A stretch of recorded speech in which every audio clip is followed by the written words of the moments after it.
विद्यार्थियों, आज के दिन आपका हार्दिक स्वागत। जैसा कि कल हम चर्चा कर रहे थे, प्रेमचंद की प्रासंगिकता पर चर्चा करते हुए मैंने कहा था कि जहाँ वो स्त्री को पुरुष से उतना ही श्रेष्ठ मानते हैं जितना प्रकाश अंधकार से श्रेष्ठ है, और वो संस्कृतियों के आदान प्रदान के समर्थक थे, लेकिन वो चाहते थे कि संस्कृतियों का आदान प्रदान हो, लेकिन एक सीमा तक हो। हम पाश्चात्य सभ्यता और संस्कृति के गुणों को अपनाएं, ना कि अवगुणों को।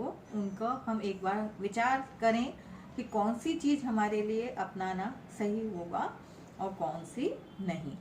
तो इन सब के साथ साथ उन्होंने भारतीय सांस्कृतिक मूल्यों की, भारतीय सांस्कृतिक विशेषताओं की पक्षधरता करते हुए उन्होंने कहा कि स्त्री में जो अपने मूलभूत गुण हैं, दया, सेवा, ममता, सहिष्णुता, उसे वो हमेशा बरकरार रखे। सेवा ही जीवन का मूल मंत्र है। सेवा वो सीमेंट है जीवन, जो गृहस्थ धर्म को या दाम्पत्य को, सहचर्य को, जीवन को आपस में जोड़े रहती है।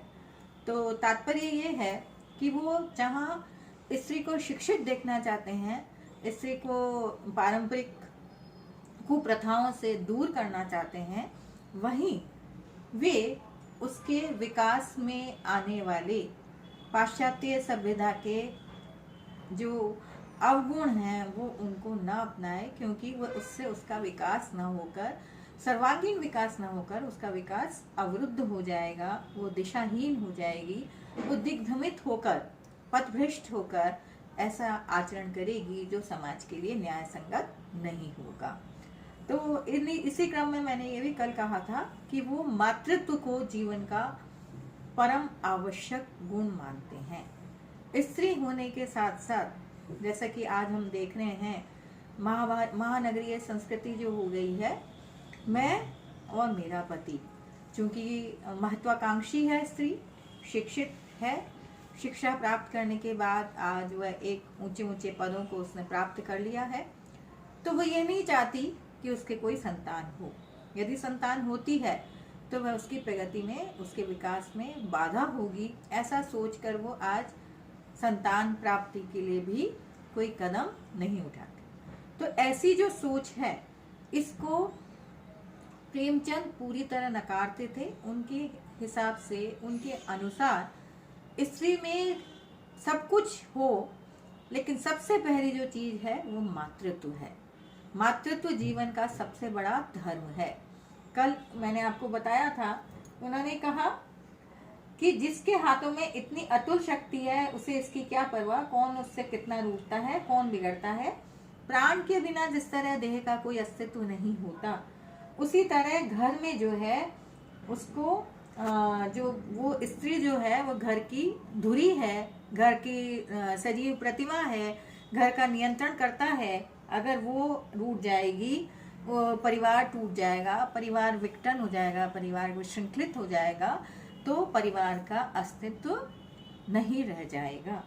वो कहते हैं, मेहता के माध्यम से गोदान उपन्यास में कहते हैं, जब उसको गोविंदी कहती है, वो कहते हैं मातृत्व सबसे बड़ा उपक्रम है, तो गोविंदी कहती है कि मैं माता ही नहीं, नारी भी हूँ। तो मेहता के माध्यम से वो बोले, हाँ हैं, लेकिन मैं इतना समझता हूँ कि नारी केवल माता है, और उसके उपरांत वह जो कुछ है वह उसका उपक्रम मात्र है। मतलब वो मातृत्व को संसार की सबसे बड़ी उपलब्धि, सबसे बड़ी पूंजी, सबसे बड़ी श्रेष्ठ, सबसे श्रेष्ठ चीज मानते हैं, वस्तु मानते हैं।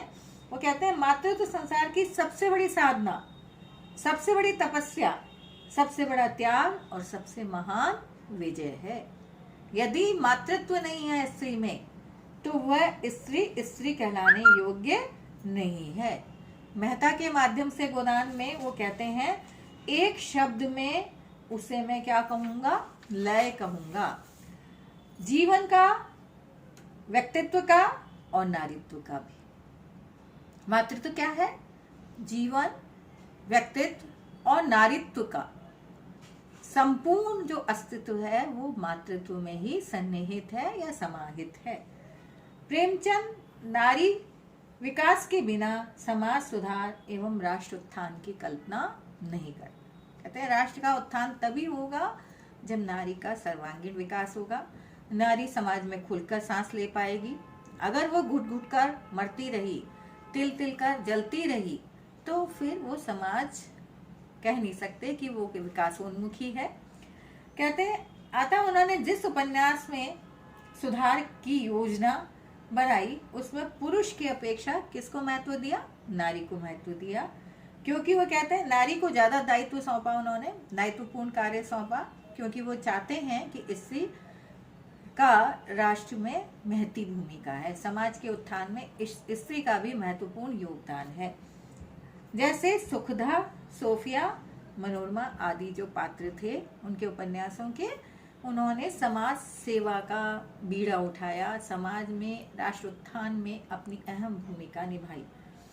आधुनिक, मैंने जैसा कहा कि प्रासंगिक क्यों है, क्योंकि उनमें आज का जो बोध है, आधुनिक बोध, हालांकि वो तब हुए 1936 के आसपास के जो उनका समय है वहाँ, लेकिन उसमें आज भी जो समस्याएं हैं, आज भी समाज में जो कुप्रथाएं हैं, उनको उन्होंने तभी देख लिया था।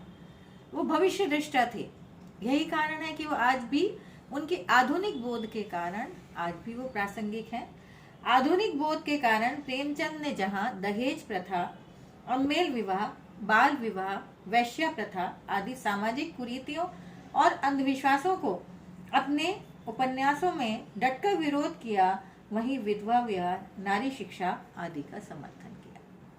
जैसे उन्होंने दहेज प्रथा का खुलकर विरोध किया, और बाल विवाह जो था समाज में, अनमेल विवाह जो था, सती प्रथा जो थी, ये सारी कुप्रथाओं का जहाँ उन्होंने डटकर विरोध किया, वहीं उन्होंने क्या किया? विधवा विवाह। उस समय क्या होता था? बाल विवाह हो जाता था, छोटी सी आयु में बच्ची की शादी कर दी जाती थी, और अनमेल विवाह भी होता था, कोई उम्र नहीं देखी जाती थी, बड़े प्रौढ़ व्यक्ति के साथ उसका विवाह कर दिया जाता था, और कभी कभी ऐसी स्थिति उत्पन्न हो जाती थी कि पति की मृत्यु हो जाती, तो उस स्थिति में समाज द्वारा कई बार जबरन उनको सती भी बनाया जाता था। ऐसी प्रथाओं का उन्होंने डटकर विरोध किया और कहा कि जब पुरुष दूसरा विवाह कर सकता है तो स्त्री क्यों नहीं पुनर्विवाह कर सकती? वो विधवा है, ये उसका ऐसा थोड़ी है कि उसकी नियति हो गई विधवा के रूप में जीवन जीना। वो विधवा है तो वो अभिशापित जीवन जीने के लिए बाध्य नहीं है। समाज में उसका भी अपना वजूद है, ठीक है, परिस्थिति के अनुरूप कहीं उसके साथ ऐसा कुछ हो गया तो ये नहीं है कि वो आगे अपना जीवन होम कर देगी, उसको भी जीवन जीने का अधिकार है। एक और, जहां वह पाश्चात्य सभ्यता और संस्कृति के आदर्शों से अपने मोह को नहीं मिटा सके, यही कारण है कि वे नारी को प्रत्येक स्थिति में त्याग की अधिष्ठात्री देवी बने रहना देना चाहते हैं। क्योंकि प्राचीनता का भी मैंने कहा ना, प्राचीन और नवीन दोनों का समागम था उनके विचारों में, तो जहाँ वो अत्याधुनिक विचारों के हमें उनका दिखता है, आधुनिक विचारों के थे, विधवा विवाह के समर्थक थे, स्त्री शिक्षा के समर्थक थे, पर्दा प्रथा के विरोधी थे, सती प्रथा के विरोधी थे, अनमेल विवाह के विरोधी थे, तो आधुनिक थे उनके विचार। लेकिन आधुनिक विचार होने के साथ साथ वो स्त्री के प्राचीन स्वरूप, प्राचीन भारतीय आदर्शों को भी वो अपनाने में अपनी राय रखते हैं। वो कहते हैं कि ऐसा नहीं है कि वो आधुनिक हो जाए तो प्राचीन हमारे जो गुण हैं संस्कृति के उनको विस्मृत कर दे। अगर वो विस्मृत कर देती है तो वो भारतीय नारी कहलाने योग्य नहीं रह जाएगी। प्रेमचंद ने अपनी रचनाओं में मानव प्रवृत्ति की स्वार्थपरता, क्रूरता, भिन्न भिन्न सामाजिक समस्याओं, सुधारात्मक आंदोलन, दहेज, अनमेल विवाह, संकुचित जातिगत एवं धार्मिक पाखंड और धन के नाम पर होने वाले अत्याचार, सामाजिक नैतिकता के खोखलेपन, स्त्री शिक्षा की समस्या, नारी की असहाय अवस्था, समाज में कृषक, श्रमिक और अन्य निम्न वर्ग के शोषण की समस्या, आध्यात्मिक पथावलंबन के माध्यम से आत्मिक उत्कर्ष और साधना, भिन्न पारिवारिक समस्याएं, राजनीतिक स्वतंत्रता का महत्व, हिंसा व अहिंसा की समस्या तथा जीवन के व्यवहारिक पक्ष सत्यम शिवम और सुंदरम की सिद्धि पर विचार किया है। ऐसी समस्याएं जो कि समाज के उत्थान में बाधक हैं, उन समस्याओं का वो खुलकर विरोध करते हैं। साथ ही जो सामाजिक उत्थान में या राष्ट्र के उत्थान में सहायक हैं, उनका वो समर्थन करते हैं। तो उनके विचार में जहाँ समाज में जो कुरीतियाँ हैं, जो कुप्रथाएं हैं, जो कि व्यक्ति मात्र के विकास में या राष्ट्र के उत्थान में या स्त्री मात्र के विकास में बाधक हैं, उनका वो डटकर अपने उपन्यासों में, कथा साहित्य में विरोध करते हैं। और साथ ही साथ जो कि स्त्री के विकास में सहायक है, जैसे कि शिक्षा है, पर्दा प्रथा है, विरोध, अगर वो पर्दे के अवगुंठन में रहेगी, पर्दे में रहेगी, तो वो समाज में कुछ नहीं देख पाएगी, कुछ नहीं सीख पाएगी। तो पर्दा प्रथा का उन्होंने विरोध किया, सती प्रथा का विरोध किया। क्यों उसको जबरन सती बनाया जाए। तो इन सारी चीज़ों का उनके हमें कथा साहित्य में दिग्दर्शन होते हैं। वो कहते हैं ये विचार हमारे वर्तमान सामाजिक जीवन में बहुत महत्वपूर्ण तथा प्रासंगिक है। आज भी इन विचारों की हमारे जीवन में प्रासंगिकता है, आज भी ये उपयोगी है। इनको अपनाने में समाज का उत्थान होगा, राष्ट्र उत्थान होगा। नैतिक दृष्टि से मानव का पतन हो रहा है। नैतिक मूल्य क्या है? आज नैतिक मूल्यों का क्षरण चरम पर है। मानव मूल्य खत्म हो गए हैं। अगर हम कहें आज व्यक्ति दुखी क्यों है, तो उसके दुख का कारण अपना दुख नहीं है, उसके दुख का कारण है कि अमुक व्यक्ति सुखी क्यों है। जैसे कि हम देखते हैं, हमारी गाड़ी कौन सी है, इससे हमें कोई लेना देना नहीं। हमारे पड़ोसी की गाड़ी बड़ी क्यों है, हमारे पड़ोसी की साड़ी सफेद क्यों है हमसे। तो ये जो दुख का कारण है, ये कारण ही उसको गर्त में ले जा रहा है। पहले क्या होता था, आज भी गांवों में कहीं कहीं हमारे आदर्श बचे हुए हैं, मूल्य बचे हुए हैं। पहले ये होता था खुद भूखे, अतिथि देवो भव, भारतीय संस्कृति की विशेषता रही है। अतिथि हमारे यहाँ देव तुल्य माना गया है। लेकिन पहले क्या आता था, कोई अतिथि आता था तो हम खुद भूखे रह के उसका अतिथि सत्कार पूर्ण रूप से करते थे और पूरे जी जान से जुट जाता था पूरा परिवार कि उसके अतिथि सत्कार में किसी प्रकार की कोई कमी ना रह जाए।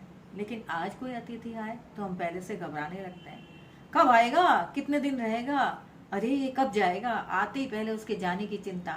तो ये जो स्थिति हो गई है, क्यों हो गई है?